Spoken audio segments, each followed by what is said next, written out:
I've never had this sort of Steve was thinking, he's not that ugly. Ooh. Blimey, here we go, we were laughing at Karl! Can we focus on one person at a time, Rick, please? Let's destroy him first. Oh, God. Tell him what you said to me when that record was playing about the Jaffa Cakes. He bought some Jaffa Cakes, which was lovely. He went across the road and he handed out the Jaffa Cakes. And then I went, oh, thanks very much. And then what did you say? I just remember learning at school, I'm not like making fun of the illness because it's not funny, but they cure cancer. Jaffa Cakes cure cancer? Not like fully. Right. They just go some way to helping. Yeah. Do you know, it'll sort of help. If you've got it, you can't say, right, get me a load of Jaffa Cakes. Right. But I think it sort of puts a bit of a stop to it if you haven't got it. Do you know what I mean? It's like having vitamin tablets. Is this medically proven? Should we get Dr. Fox down here to confirm that? I can't. I actually can't cope. You're just play a record. Can I just, if anyone has ever survived cancer thanks to Jaffa Cakes, please call in. No, but I didn't say He that. said, and then he went, it's the orange thing in it. And then he tried to read it. He said, I wonder if it's, and he tried to read out this scientific name.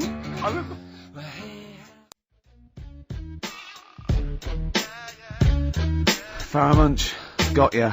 XFM 104.9. Well, as we promised, some feng shui.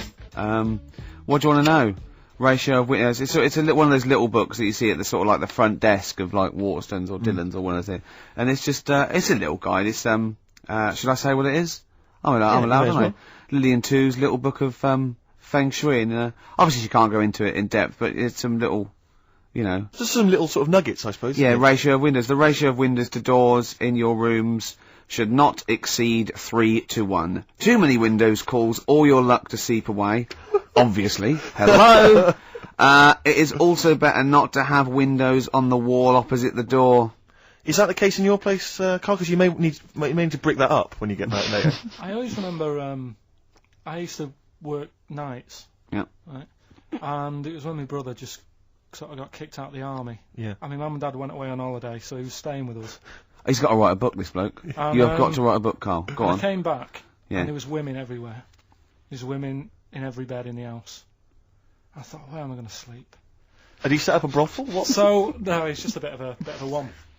That's impressive, though. A girl in every single bed. I mean, he was mad. So, I slept on the sofa downstairs, and I didn't sleep that well. Yeah. But I slept on it before when it was facing a different way. Sure. And I had a good sleep. So for you, that's proved the worth of feng shui. Yeah, I think there's something in it. Do you honestly think there's something in it, though? Yeah, I do, yeah. Okay, well, just read a few of the others, Rick. Okay, well, it's not big. I think most people know this one. Display the three-legged frog for luck. Look for a three-legged frog. You can buy one from any Chinese supermarket, and place it in the vicinity of your front door, facing inwards as if it has just come into the house. Don't place the frog facing the door. Please. Oh, come on, people. What? Think before you place your frog. I mean, this really is. I mean, but.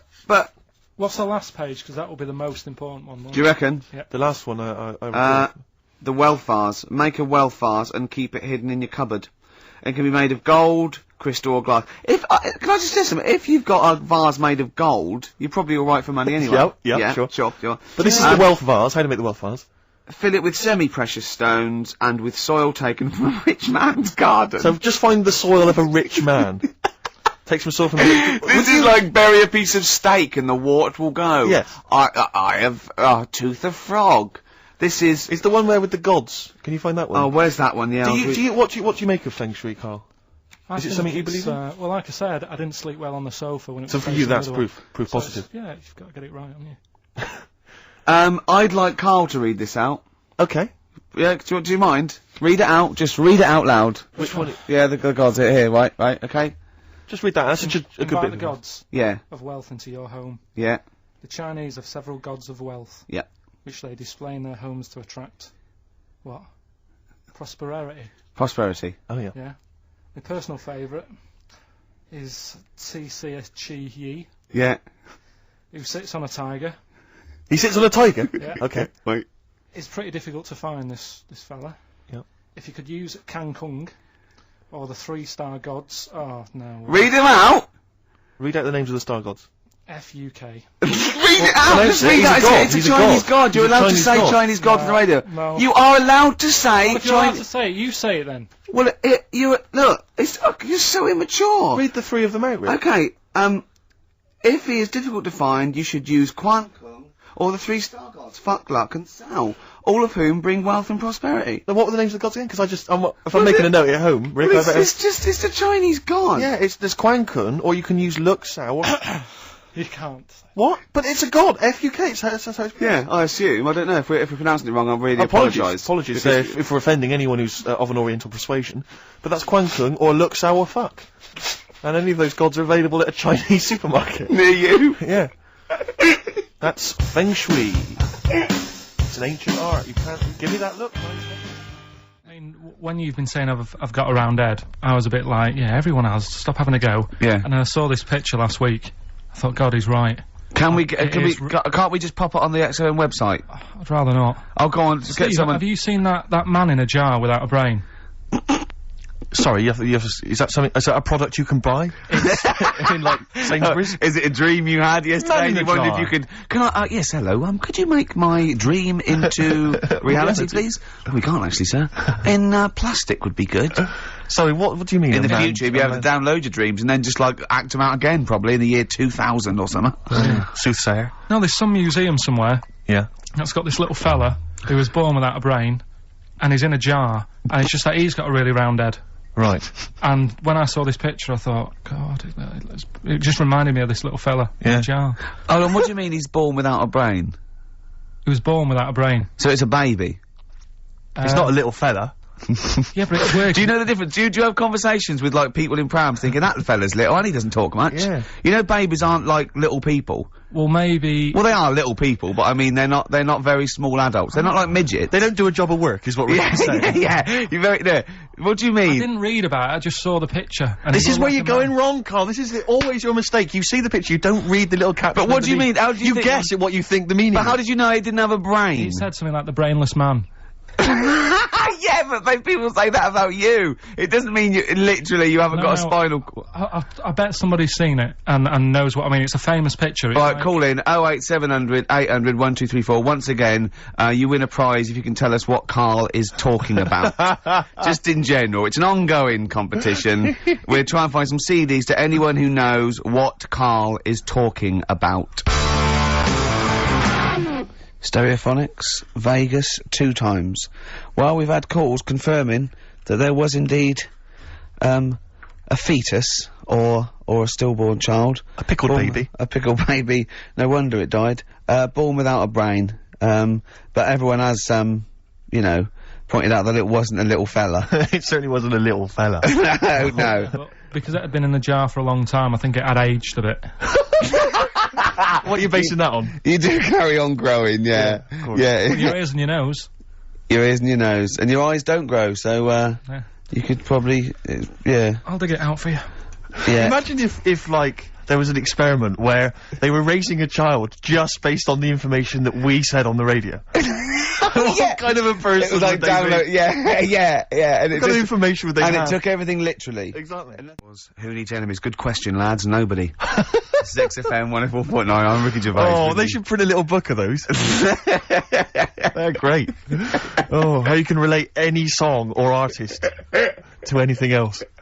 Easy. Joyful. Easy. Well, yeah, so, me and Karl went out, for a beer, and it was great, wasn't it? Yeah, enjoy We yourself. started Yeah, off, it's good. and you met my mate, Robin, didn't you? Yeah. And, some of the stories. Do you want to tell Steve some things about Robin that you Robin, learned? do you know him well? Yes. Well, do you know about his worm problem as a kid? Go on. Right. He, what I can remember is he had worms as a kid. Not sure how you get him. He never answered me. He was getting a bit touchy about it. Right. This is like the second time I met him. I think he was a bit annoyed that Ricky told me about his problem. What Yes. now? What now? Straight away, you not being there, instinctively, what do you think went on with this story about worms? My suspicion Yeah. is rather like when you told a group of people that Robin had once suckled milk from a cow's udder. yeah. He told me that. Yeah, did he mention that as well? Yeah. Yeah. My suspicion is that, like the cow story, the worm story is not true.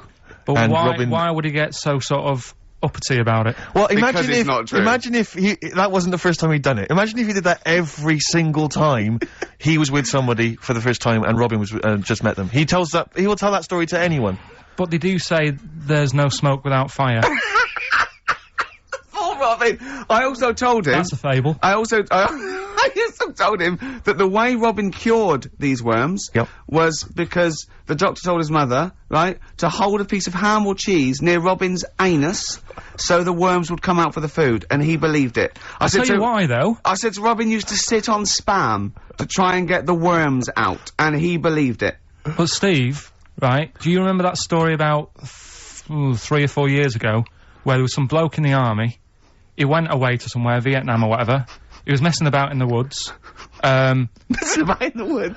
Shouldn't he have been fighting? whatever, Yeah. right, and he walked through some lake, and I think he'd cut his toe or something on something, and some worm of some sort crawled in the gash, Yeah. and it was in his body, and the doctor said, we've got to get this out of your body.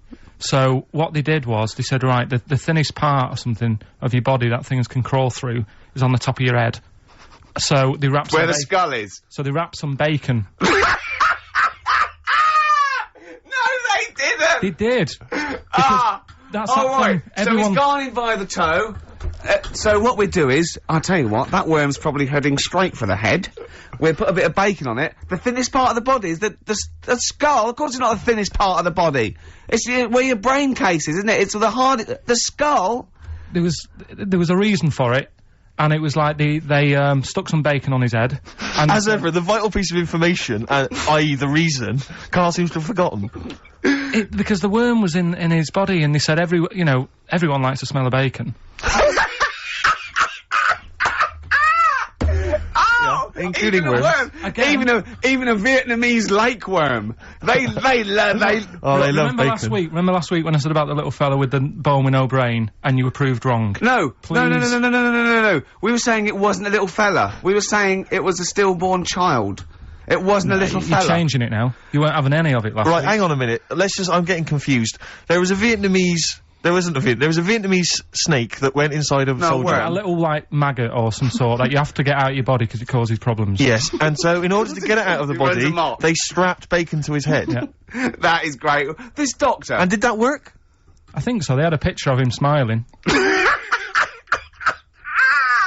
Oh, God, what, the worm or the bloke? The bloke. Oh, dear. Honestly, I hope someone knows the story. And I Right. can just... It was about 3 years ago, I reckon. Okay. And, yeah, it did work. GI bacon. So this is why when And so what, the worm burrowed out of his head to get the bacon? get to the bacon. Right. That's great. So I love that. this is why when Robin was telling his story, I was a little bit disappointed if it wasn't true. Right. Because in a way, You know Robin's never been to Vietnam. No, but what, do you really think that Robin, well, as Robin said at the time, Karl, why would I sit on ham, then tell Ricky Gervais? It's a very good point. because if he was a kid, you do daft things like that as a kid. Right. You know It's what I the mean? telling Ricky Gervais, though. Yeah.